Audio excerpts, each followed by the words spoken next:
Parents of Reddit, when you were teenagers, were there things you thought you'd do different with your kids when you grew up? Now that you are a parent, which of these do you do? And which, if any, have you changed your mind about? I'm gonna give my kid everything I never had. They'll have whatever they want. I started this and ended up with a spoiled brat who doesn't appreciate crap. Started throttling that crap way back before teen years. Still paying the price for it. Sigh. Apologizing. I grew up with my mom telling me how much of a martyr she was being a single mom. She used that as an excuse for her crappy life choices. If I mess up, I apologize to my children. If they want to know why I messed up, I tell them why. I don't want my kids to see me as a perfect person. I don't want to fall off the pedestal they have created for me, like my mom did. Apologizing to your children is one of the best ways to create a meaningful and open relationship with them. It teaches them that it isn't the end of the world to frick up. Being open and honest can help fix a problem, and that just because someone is in authority doesn't make it okay for them to treat people poorly. Way to be a good parent. I thought I would be playing tennis, basketball, and golf with my kids as we all grew older. I was a college football player and am quite good at anything involving a ball. My kids are very uncoordinated and have no interest in sports. Well played, God. Well played. I never thought I would yell at my children. My dad was always screaming at me and it made me so anxious. I would get palpitations from him pulling into the driveway. I literally can't remember having a normal conversation with him until after I'd moved out of the family home at 18. But sometimes it just happens. I always apologize and have told my daughter I'm trying so hard to not be like my parents, but I'm human and I mess up. I think she understands. I hope she does. I do try. I grew up in a fairly strict household with an expectation to be quiet. I thought I would be the same, but now that I have my own children, I've come to realize that my desire for quiet just sets us all up for misery. My daughter in particular is boisterous and engages in elaborate fantasy games that involve a lot of shrieking. I realize now that I was just a quiet kid, so it was easy to follow the quiet rule, but it would be extremely difficult for my children to be as quiet as I was. My family also grew up as a silent household. I was always blown away by just how loud my friends' houses were. Mom told me she didn't allow myself and brother to have noisy toys as children. I don't mind noisy toys for my son, but I can understand why she didn't allow it, though. Rather than not let him have stuff, I'm trying to teach him to play with one at a time and clean up when he's done. Apparently if you put a piece of tape over the little speaker part of the toy, it significantly reduces the noise level but still leaves the toy playable. I haven't tried it myself yet though. I just took the batteries out. The special batteries from China that they don't make anymore. Be honest about making love and substance abuse. My mom's anti-substance abuse speech was basically her telling me about her experience with substance abuse. Withdrawal scared me and it didn't seem worth it. Now I barely drink and have never so much as smoked toker. I have ADHD and my parents were very strict about routines and schedules. I always promised when I had kids they would be able to do whatever they wanted and to be more laid back. Now I'm a parent of a child with ADHD. He hates when I make him follow routines and schedules, but he doesn't realize how much easier it makes his life yet and how better one is able to acclimate into normal society with those types of coping mechanisms. Days where he's not following routines, he loses sleep, skips meals, has a lower attention span, harder to control his emotions and has worse ADHD symptoms in general. He doesn't realize yet that all his good days are from the habits and routines we follow to make our lives better.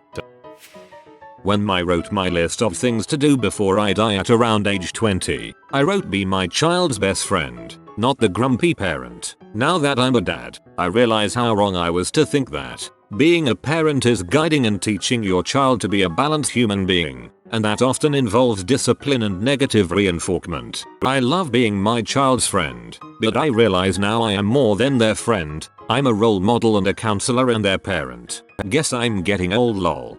There are dozens of people who can be your kids' friends, but there's only one who can be their dad. I was sent away to boarding school, saw my parents about twice a year, and spent very little time with my parents and my siblings growing up. We don't know each other and don't get along well at all. I swore I would never let my kids go to boarding school, that no matter what, I was determined that we would live together. They never did go to boarding school, but when I moved for a job and my high schoolers wanted to return to the school they had been in, I let them. 2 of my kids lived at least part of high school with my parents. It broke my heart, but I felt like I had to let them since it meant so much to them. I feel like I missed the last bit of time I had with them, but it worked out okay. They both ended up staying most of their college years with my parents too, so they lived more time with my parents than I did. Fortunately, my religious, retired missionaries' parents had mellowed out a bit by then, so they were not subjected to too much religious craziness. I figured I'd actually support my kids instead of being completely unapproachable. Listen to my kids rather than have them afraid to come to me about anything because they knew they'd just be in more trouble. So far, and this may come as a shock, it seems to be working. Also get my eldest the support and treatment he needs at an early age instead of ignoring his problems. This way he won't have to wait until he's 34 to get an autism diagnosis and finally have everything make sense. I know the feeling. I wasn't diagnosed until I was 16, and my mom was diagnosed the same day at age 50 or so. We were so ecstatic because we finally had an explanation for how our brains worked and why. This led to my 2 nieces being diagnosed as well, and now that they are being raised with the support they need, they're much more active kids than I ever was. I was raised in a broken home where all problems were met with screaming. My family was not an affectionate one and I was homeless by age 15. I vowed then that when I had a child it would always come first and that I'd never force it to endure arguments between parents. I'm 26. My son is 5 and I'm divorced. My ex and I got married too young. He was in the forces, and our relationship went downhill quickly, become abusive and arguments were very frequent. I left him to make sure my son didn't have to live through what I did. I hold my son as often as he lets me. I kiss him. I tell him I love him and I try my hardest not to raise my voice unnecessarily. I think he's happy, and I am too. He also has a better relationship than he would have if we'd stayed together. So, yeah. You have a lot of strength and courage. You are a great mom. My wife and I respect each other. We don't fight in front of our kids and put them in a position where we expect them to take sides, which is an impossible situation to put a kid in. This is what my parents did and my wife's parents did to their kids because they were in unhappy marriages. If you hate your spouse, get a divorce. Don't make your children listen to that crap. It causes lifelong anxiety.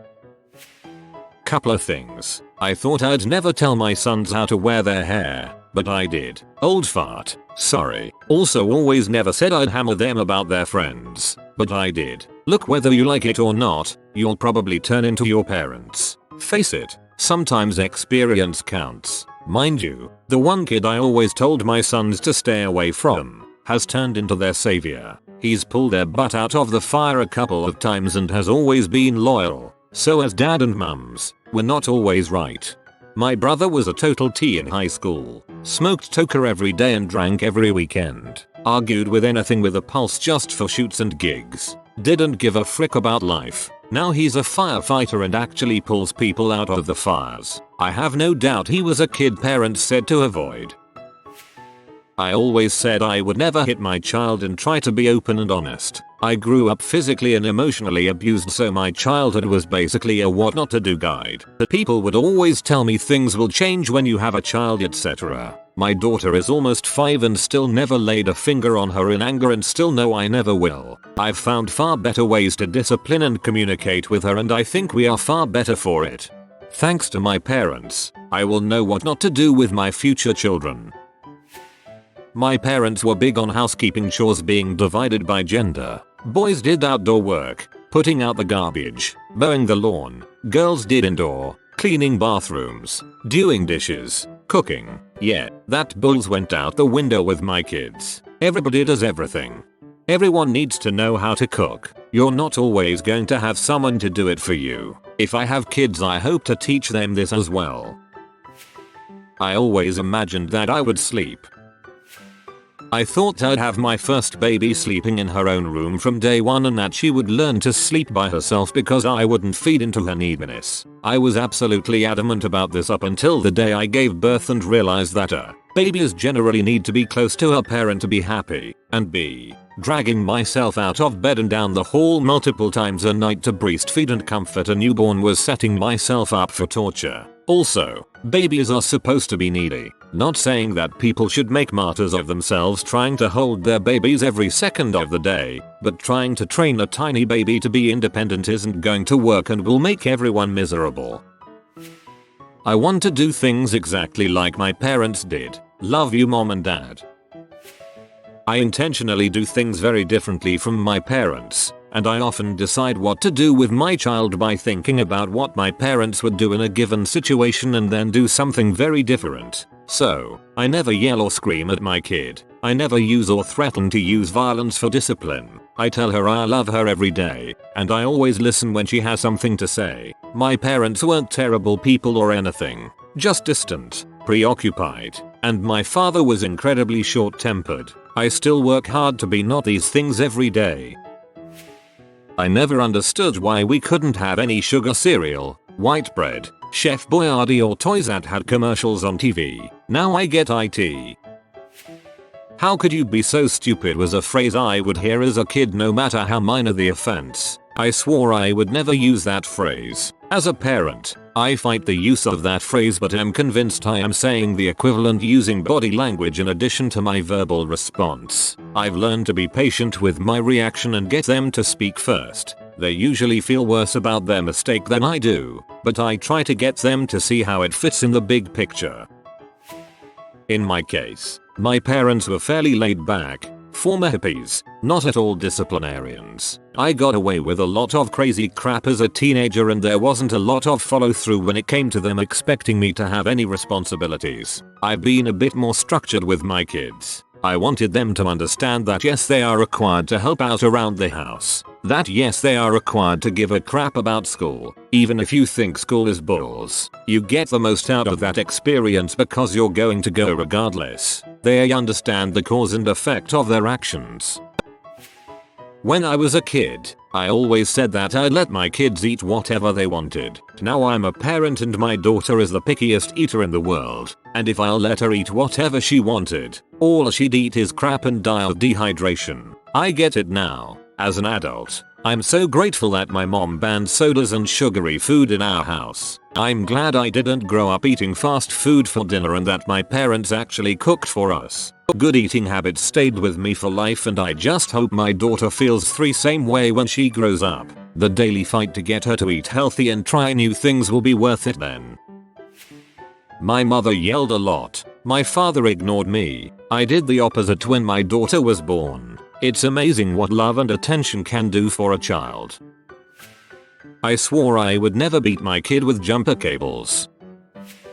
My mom was a judgmental, narcissistic parent. I am definitely more like my dad, easygoing and a good listener. I have always been open and honest with my kids. No sugarcoating anything. I was essentially coddled, protected, naive. I grew up very trusting and insecure. My kids are the opposite. I give them freedoms and I am instilling self-confidence. As a result, they are popular, smart and funny with a strong self of self. They come to me with questions and concerns and I always hear them out and offer my best unbiased suggestions and opinions. In conclusion, in a roundabout way, I think having the mother I had only made me be a really good mother. Even if I myself had a really crappy childhood, I was judged and talked down to. I was led to believe a lot of things were wrong with me. If I had a loving and supportive mother, who knows? I might have had better relationships and accomplished more, but I'm a dang good mother.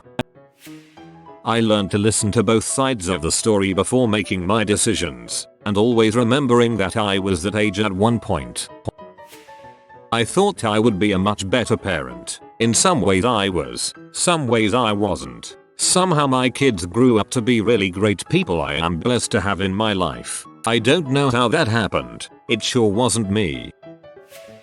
I see my parents' side of things now. I actually had my first child when I was 15. I remember going on Facebook and reading former classmates' statuses about rebelling and how their parents suck, and it used to upset me as a parent cause I understood their side now. I am different to what teenage me expected, and by teenage me, I mean before I became a mom because I had to mature real quick, but I have grown up a lot since then too.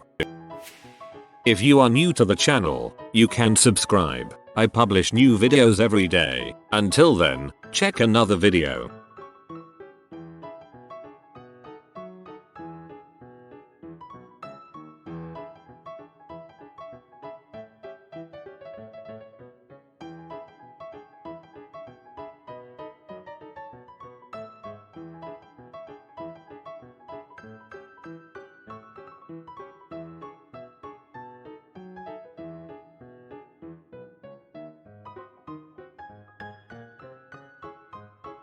Bye for now.